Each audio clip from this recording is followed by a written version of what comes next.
A Comanche chief rides out to meet his enemies, wearing something no one on the southern plains has seen in generations, a coat of Spanish mail armor handed down through centuries. The metal still bright under the Oklahoma sun. His people call him Iron Jacket. They believe he cannot be killed. In a few hours, a Texas Ranger bullet will prove them wrong, and the man who ordered that bullet was operating completely outside the law. The Battle of Little Robe Creek, May 12, 1858. This was not a skirmish. It was not a chance encounter between scouts. It was the moment the state of Texas decided to send its rangers deep into territory the United States federal government had declared off-limits. Violating treaties, violating federal jurisdiction, to strike at the Comanche heartland itself. The governor of Texas personally authorized it. The commander he chose had earned the nickname Rip because he had signed so many death notification letters, rest in peace during the Mexican-American War, that his men shortened it to a name. This was a man built for a mission no one else would take. By the end of this video, you will understand how a single unauthorized raid into Indian territory changed the balance of power on the southern plains, and why the man at its center never faced consequences for what he did. But to understand what happened at Little Robe Creek, you have to understand the decision that made it possible. A governor's order to cross a line that was never supposed to be crossed, and the warrior on the other side who believed he was invincible. What made Iron Jacket's people so certain no weapon could touch him? That answer is coming, and it is stranger than you think. This is the story of the Battle of Antelope Hills, a fight that began at sunrise, escalated across 3 separate engagements, and ended with burning lodges and a dead legend. Let me set the stage. If you are fascinated by the untold stories of history's most brutal frontier battles, hit that like button and subscribe. We break down the real history behind the conflicts that shaped the American West. Now, let me take you back to Texas, 1858. To understand what John S. Ford was riding into, you have to understand the Comancheria. That was the name for the vast Comanche homeland, a territory stretching from western Texas deep into Indian Territory, which is present-day Oklahoma. The Comanches were the dominant military power on the southern plains. For decades, they had raided Texas settlements with devastating regularity, stealing horses, taking captives, burning homesteads along the frontier line. The Texas frontier was bleeding. Settlers petitioned their government for protection. Families abandoned their claims. Entire counties depopulated as Comanche raids pushed the line of settlement backward. And the federal government's response was treaties, boundaries. Indian Territory was federal land, and it was off-limits to state forces by law. The United States Army, stretched thin across the entire West, could not or would not project sufficient power into the Comancheria to stop the raids at their source. Washington viewed Indian Territory as its jurisdiction. The treaties were clear. No state had the legal authority to send armed men across the Red River into that territory. Texas was expected to defend its own settlements and leave the deeper problem to the federal government. Texas saw it differently. The state existed within the Union but acted with near-sovereign belligerence on its frontier. The political tension was sharp and growing sharper. Federal authority versus state authority. Treaty obligations versus the demands of terrified settlers. The Comanche raids were real, devastating, and ongoing. But the legal framework said Texas could not pursue Comanches across the Red River. The federal government considered that line sacred. Enter Governor Hardin Runnels. He won election partly on promises to crush the Comanche threat, and he was a man who saw the federal government's restraint as weakness. Runnels was willing to break the law to deliver results. His order to the man he chose for the job was explicit: carry the battle to the Comanches, in the heart of the Comancheria. He told his commander to ignore federal interference, to disregard treaties and jurisdictional boundaries entirely. Laws be damned. That was the real order.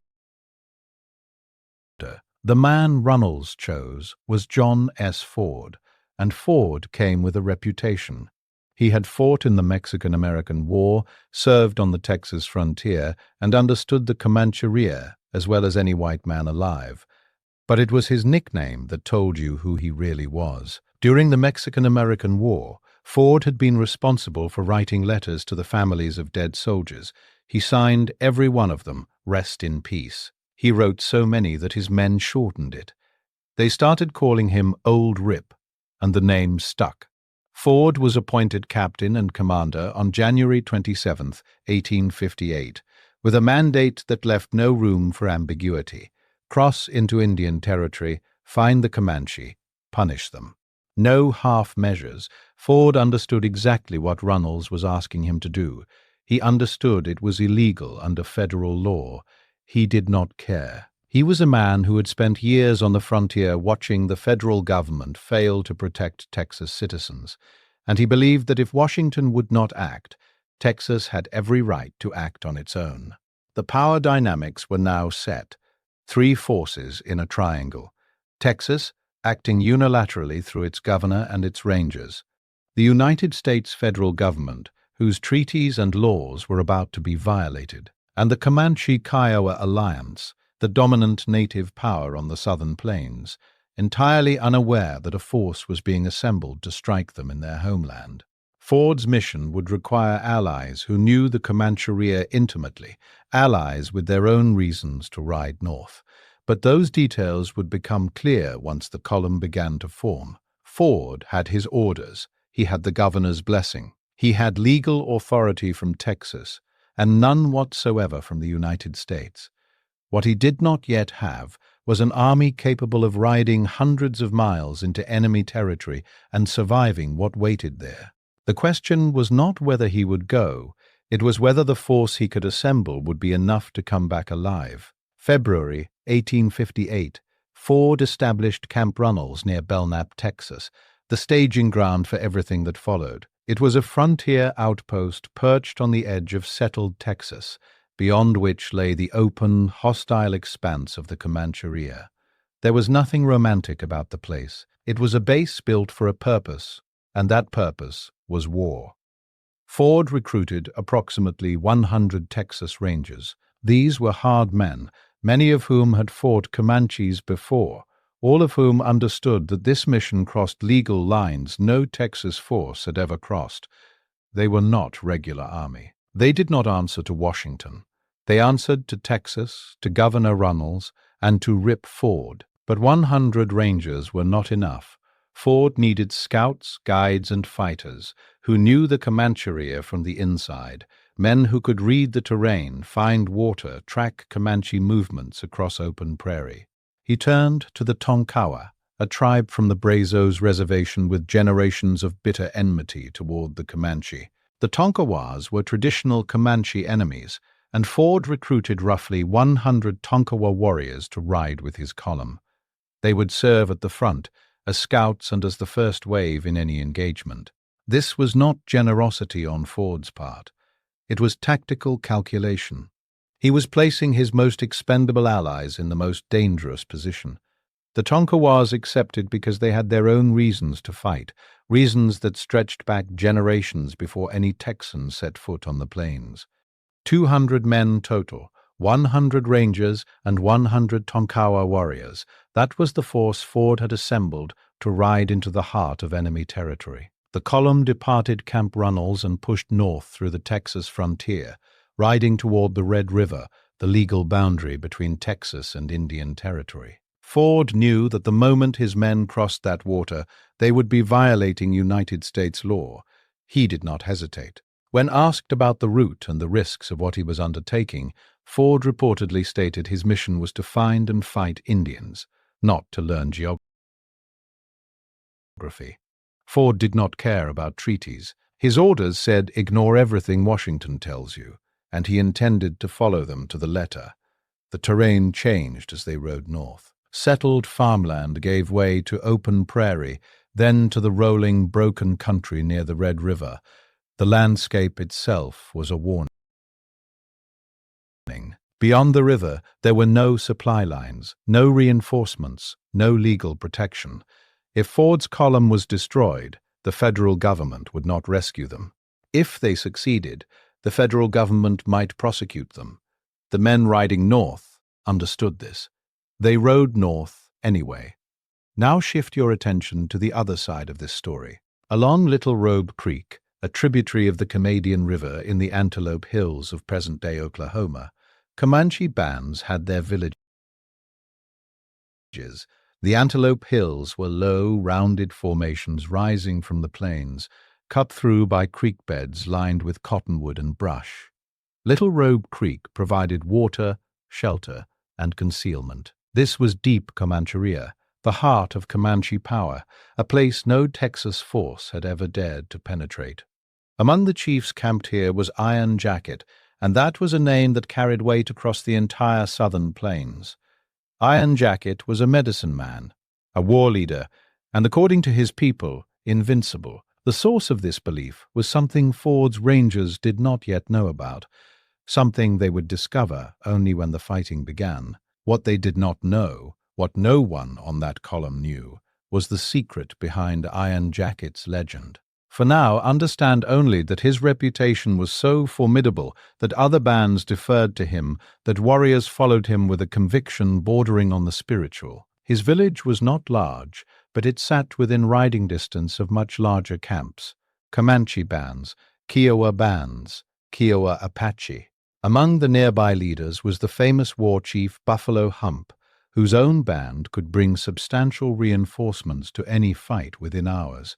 The Comanches had no idea what was coming. 200 men were riding toward them through country no Texas force had ever dared enter. Ford's column covered hundreds of miles of open prairie in the weeks that followed. The Tonkawa scouts ranged ahead, reading the land, finding signs of Comanche presence. As they pushed deeper into Indian territory, the signs multiplied: fresh horse tracks, abandoned camps, smoke on the horizon. Ford knew he was getting close. The Rangers were deep in enemy territory with no support, no resupply, no legal standing. Every mile north was a mile further from the law. The Tonkawas were eager, restless for the fight they had waited generations to have. The Rangers were disciplined but tense. Ford held them together through force of personality and the simple clarity of his mission. Find the Comanche, hit them hard, get out. The stage was set. And riding toward that meeting with fate was a man who believed he could not die. What Ford's column did not know was how many warriors would answer when the shooting started. What they were about to ride into was not a single village. It was a constellation of camps, and once the first shots echoed across those hills, every warrior within earshot would come running. April 15th, 1858. The Red River. This was the point of no return, and Ford knew it. The river stretched before his column, muddy and wide, the legal boundary between Texas jurisdiction and federal Indian territory. Ford's column forded the river that day, horses splashing through the shallows, men holding their powder above the waterline. The moment their horses' hooves touched the far bank, every man in the column became a trespasser in federal territory. Ford had orders from the governor of Texas. He had no authority whatsoever from the United States government. If the Comanches destroyed his force on the other side, Washington had no obligation to avenge them. If he succeeded and word reached the capital, he could face federal charges.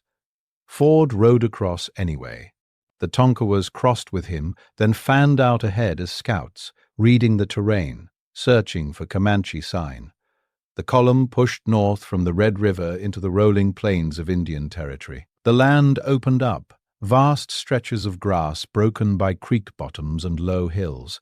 The Antelope Hills were ahead, still days away. Ford kept his men moving, conserving ammunition, rationing supplies. There was no supply line behind them. What they carried on their horses and in their saddlebags was everything they had.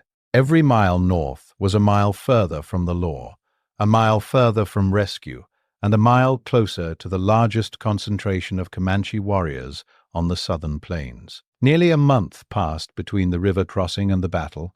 Ford's column moved through Indian territory guided by the Tonkawa scouts, who knew this country the way a man knows his own homestead.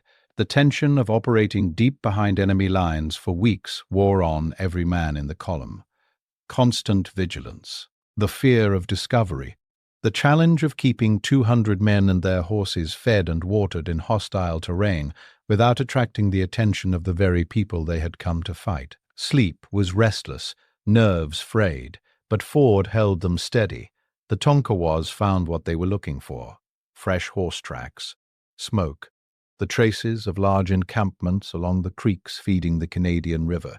Ford's scouts identified the Antelope Hills and the villages strung along Little Rogue Creek. Ford made his decision without hesitation. They would attack at dawn, the night of May 11th, 1858. Ford positioned his force within striking distance of the first Comanche village along Little Rogue Creek. The Rangers checked their weapons. The Tonkawas prepared themselves in their own way, in silence. No fires, no noise. Across the creek, in the village, the Comanches slept. They did not know that an armed column had been moving through their territory for nearly a month. Ford's column was already in position. Sunrise. The light came up over the Antelope Hills and struck the surface of Little Rogue Creek. In the village, fewer than a dozen lodges, the Comanches began to stir. Smoke rose from morning cook fires. Horses were picketed on the creek bank. Women started the routines of the day. Children moved between lodges. Imagine the sounds of that morning before the violence began. The creek murmuring over stones, the low crackle of cook fires, the quiet conversation of people waking in a place they believed was safe deep in their own homeland, hundreds of miles from the nearest Texas settlement. Ford gave the order. The Tonkawas moved first. They had been placed at the front of the assault, traditional enemies of the Comanche given permission by Ford to lead the attack. They swept toward the village at speed, closing the distance before the alarm could spread. The Comanches heard them before they saw them. Hoofbeats, war cries, the crack of the first shots splitting the morning air. The village erupted. People scrambled from lodges. Women seized children. Warriors reached for weapons. But the attack was already inside the camp. A sleeping village. A sunrise attack. A war that had been coming for decades. This is where the distinction between battle and raid collapses. What began at sunrise on May 12th was an assault on a village that had not been expecting a fight, and neither side showed restraint toward those who could not fight back. The Tonkawas and Rangers tore through the small camp. Resistance was immediate but disorganized. The Comanches had been caught asleep, and though warriors fought back with everything they could reach, the surprise was total. Non-combatants were not spared. This was a punitive raid carried out with the fury of men who had ridden a month through hostile country to deliver it, and the violence was indiscriminate in the way that frontier violence so often was. Within minutes, the first village was overrun. Lodges were in flames. The Tonkawas, driven by generational hatred, were relentless. But here is where it escalates, because this was only the first of 3 fights that day. Ford's men had made a critical miscalculation. The sound of gunfire carried across the open plains like a signal fire, and the small camp they had just destroyed was not alone. Within riding distance, there were much larger encampments. Warriors were already mounting up, already riding toward the sound of the guns. Ford had drawn first blood, but the Comancheria was about to answer, and leading the response was a warrior riding toward him in something no ranger had ever seen on the southern plains. The first village was burning. Ford was regrouping his force along Little Rogue Creek when the Tonkawa scouts came racing back with a report that changed everything. Movement, riders, coming from the north, from the east, converging from camps along the Canadian River. The gunfire had been heard for miles, and the plains were answering. Within an hour of the first shots, the country around Little Rogue Creek was alive with riders. Dust clouds rose on the horizon in every direction, the unmistakable sight of mounted warriors converging on Ford's position. These were not the survivors of the first village. These were warriors from Iron Jacket's main camp, from Kiowa bands, from Kiowa Apache camps, and from Buffalo Hump's Comanche band, reinforcements streaming in from at least 4 separate groups. The raid was over. A battle had begun. The tactical problem was immediate and severe. Ford's men were in the open, strung out along the creek after the village assault. Ammunition had already been expended in the first fight. The Tonkawas, leading as Ford had planned, had taken the brunt of the initial combat and were now exposed on the forward edge of the line. Ford had to regroup and form a defensive position, while enemy riders closed from multiple directions. The Comanche warriors were mounted and armed with lances, bows, and some firearms. They knew every fold in this terrain. They were fighting to defend their homeland, their families, their dead, and they were furious. The sound of Comanche war cries echoed off the Antelope Hills. Dust from hundreds of hooves churned into a haze that obscured the creek bottom. The acrid smell of burning lodges mixed with the sharper bite of gunpowder smoke. Creek water ran brown and muddy where horses had torn up the banks. Ford ordered his rangers into a fighting line. The ancestral enemies he had recruited consolidated on the flanks. Ford knew he was outnumbered. He knew his ammunition was finite. He knew there was no retreat route that did not cross hundreds of miles of open prairie back to the Red River. Ford had come to punish the Comanche. Now, barely an hour into the fight, the Comanche were punishing him. What followed was not a battle, but a reckoning. And then they saw him, riding at the front of the Comanche line, a figure unlike anything the Rangers had encountered on the southern plains, a warrior encased in metal. Iron Jacket rode toward Ford's line, wearing a coat of Spanish mail armor, a relic of the colonial era passed down through generations, possibly taken from or traded by Spanish explorers centuries before anyone in that creek bottom was born. The metal glinted in the morning sun. His warriors followed him with the absolute conviction that this man was protected by power beyond any bullet, beyond any weapon forged by human hands. Iron Jacket was not just a war leader. He was a living symbol of Comanche spiritual power, the embodiment of the belief that the old ways could withstand anything the newcomers brought. From the Rangers' perspective, there was a moment of genuine confusion. A man in armor, on the plains in 1858, then recognition, then the cold, practical calculation of experienced frontier fighters. The armor was extraordinary, but these were men armed with rifles, not the bows and lances that Spanish mail had originally been designed to defeat. From the Comanche side, imagine what Iron Jacket's charge meant. Their chief, their medicine man, the man who could not die, was riding straight at the enemy line. Every warrior who followed him did so in the grip of a faith as old as the armor itself. If Iron Jacket could break the Texan line, the battle was won. If his medicine held, everything they believed about their power on these plains was true. Iron Jacket charged. He expected the bullets to bounce off, as legend said they always had. They did not. Ranger rifles cracked in sequence. The first ball struck the armor. The second followed. Iron Jacket did not fall immediately. But Spanish mail, designed to stop a lance or deflect a sword, was never built to stop a 36 or 44 caliber lead ball fired at close range. The ancient links deformed, buckled, and the rounds punched through. Iron Jacket fell from his horse. The age of Iron Jacket's invincibility ended with a volley of Ranger rifles. History pivoted on this single volley. The psychological shockwave rippled through the Comanche line instantly. The man who could not die had died. The spiritual power that had held the charge together fractured in a single shattering moment. Warriors who had been pressing forward with total conviction hesitated. Some pulled back. The charge faltered and broke apart. The armor that could stop a lance could not stop a bullet. The metallic sound of lead striking Spanish mail. The sight of Iron Jacket's horse wheeling riderless through the dust. The sudden, eerie silence as the Comanche charge lost its voice. These were the sounds and images of a legend dying. But the Comanches did not flee. Grief and rage replaced shock. Iron Jacket was dead, but his warriors regrouped with a ferocity born of mourning. Buffalo Hump's band reached the field, fresh and angry. The fight was far from over. Iron Jacket was dead. But the battle was only half finished, and Ford's ammunition was running out. The fighting ground on through the midday hours. With Iron Jacket dead, the Comanche response became decentralized. Bands of warriors attacked from different directions, probing Ford's line, looking for weaknesses, refusing to let the Rangers consolidate.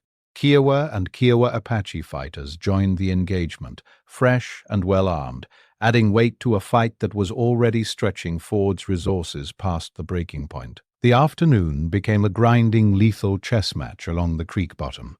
Ford's Rangers fired, reloaded, repositioned. The Comanche and their allies circled, feinted, charged, and withdrew. Neither side could land a decisive blow. But Ford's side had a problem the Comanches did not. Every shot fired was a shot that could never be replaced. The Tonkawas were bearing the worst of it. Positioned at the front as Ford had designed, they absorbed the heaviest Comanche counterattacks. Imagine what that afternoon looked like from the Tonkawa line. Men fighting their ancestral enemies with everything they had, absorbing charge after charge, watching their own fall to Comanche lances. Fighting a battle commanded by Texans who had deliberately placed them in the most exposed position on the field. Dust so thick that riders emerged from it like apparitions. The sound of lances striking shields, horses screaming, the relentless Oklahoma sun beating down on men who had been fighting since before dawn, with no relief and no rotation. Ford had been sent to teach a lesson. The Comancheria taught one back. More warriors continued to arrive. Ammunition pouches grew lighter with every volley. Each successive exchange of fire was more ragged than the last. Ford faced the arithmetic that every commander dreads. He could keep fighting and risk the annihilation of his entire force, stranded hundreds of miles from safety with empty weapons. Or he could retreat, break contact, and hope the Comanches would let him go. By mid-afternoon, Ford faced a decision that every commander dreads: keep fighting and risk annihilation, or retreat and hope the enemy lets you withdraw. There was no third option. Twilight. The sun dropped toward the Antelope Hills, and long shadows stretched across Little Robe Creek and the broken ground where men had been killing each other since dawn. Ford made the call. He ordered a withdrawal. But this was not a rout. Ford was too experienced for panic, and his Rangers were too disciplined to break. He pulled his men back methodically, maintaining a fighting rear guard that kept the Comanche warriors at arm's length. The Tonkawas, bloodied and diminished but unbroken, covered the flanks as the column disengaged. Before pulling out, Ford ordered the destruction of everything his men could reach. Lodges that had survived the initial assault were put to the torch. Food stores, dried meat, pemmican, the cached supplies that would have sustained Comanche families through the coming months, were destroyed. Possessions, tools, shelters, everything that made a village was fed to the flames. The smoke from burning lodges rose into the twilight sky above the Antelope Hills, a black column visible for miles, marking the place where Iron Jacket died and his village ceased to exist. The Comanches and their allies pressed the retreating column, but did not commit to a full pursuit. They had their own wounded to care for, their own dead to mourn. Iron Jacket's body had to be recovered, and the grief of that loss was still fresh and raw. The day's fighting had cost them terribly, and the Rangers, even in retreat, were still dangerous enough to make a pursuit costly. Ford's column turned south. The ride back to Camp Runnels would take 9 days. They would cross back over the Red River, back into Texas, back into legal territory, carrying captured horses and prisoners, leaving behind the ashes and the dead. Ford retreated. But what he left behind, the ashes, the dead, the broken myth of invincibility, would burn longer than any campfire on the Canadian River. The smoke rose over Antelope Hills like a signal, not of victory, but of what was coming next. The guns fell silent over Little Robe Creek. The smoke drifted east, and when the counting began, the numbers told a story that Texas would celebrate and the Comanche would never forget. The arithmetic of Little Robe Creek was brutal and lopsided. On the Comanche side, 76 dead. Warriors, yes, but not only warriors. Between 8 and 18 women and children were taken prisoner, people who were not combatants, who were the families of the men who had been killed, and the survivors of a village that no longer existed. Their fate after the battle, whether they were returned, held, or absorbed into other communities, is not clearly recorded in the primary sources. They disappear from the historical record, which is itself a kind of violence. 300 Comanche horses were captured by Ford's force, a devastating material loss for a people whose entire way of life depended on mounted mobility. On Ford's side, the losses were staggeringly asymmetric. 1 Texas Ranger killed, 1 Waco warrior killed, 4 Rangers wounded in total, but the Tonkawas, the allies Ford had placed at the tip of the spear, paid the highest price of any group in the column. Over a dozen Tonkawa warriors were lanced during the day's fighting, killed or wounded in the extended engagements that followed the dawn raid. They had been given the most dangerous role and had borne it with a ferocity born of generational hatred. Whether Ford mourned their losses or considered them acceptable is not recorded. The Tonkawas paid the price. Texas took the credit. In a single day, the myth of Comanche invincibility cracked, not because one battle could destroy a people who had dominated the southern plains for generations, but because the terms of the conflict had changed. The ancient armor that had made Iron Jacket a legend became the relic that marked his grave, a symbol not of spiritual power but of its limits. His people recovered his body after Ford's withdrawal, but the man they buried was no longer the man who could not be killed. He was proof that the old protections no longer held. Ford's column reached Camp Runnels on May 21st, 9 days after the battle. They brought back the captured horses and the prisoners. The man they called Rip reported to Governor Runnels with the simplicity of a soldier who had completed his mission. He had crossed into Indian territory, found the Comanche, struck their villages, killed a chief whose name carried weight across the entire southern plains, destroyed winter food stores and shelter, and returned with minimal losses among his rangers. The Tonkawa dead were not prominently featured in his report. Ford counted his losses in rangers. The Tonkawas counted theirs in blood. The Comanche counted theirs in everything. Ford's report to the governor was triumphant, and Texas received it that way. The expedition was presented as proof that Texas Rangers could do what the Federal Army would not, strike deep into the Comancheria and punish hostile bands in their own homeland. Texas newspapers celebrated the victory. Ford was lauded as a hero of the frontier, the man who had carried the fight to the enemy's door. But in Washington, the reaction was different. The illegal crossing that had launched the entire campaign was now a political problem. Ford's expedition had violated federal law, crossed into Indian territory without authorization, and attacked bands that were at least nominally under federal treaty protection. The question of jurisdiction, of whether Texas had the right to send armed men into federal territory, became a matter of political debate, yet no prosecution followed. Ford faced no charges. No federal indictment was issued. Texas had made its point with a clarity that no legal argument could match. If Washington would not protect the frontier, Texas would do it itself. One governor's signature, 200 riders, 76 dead.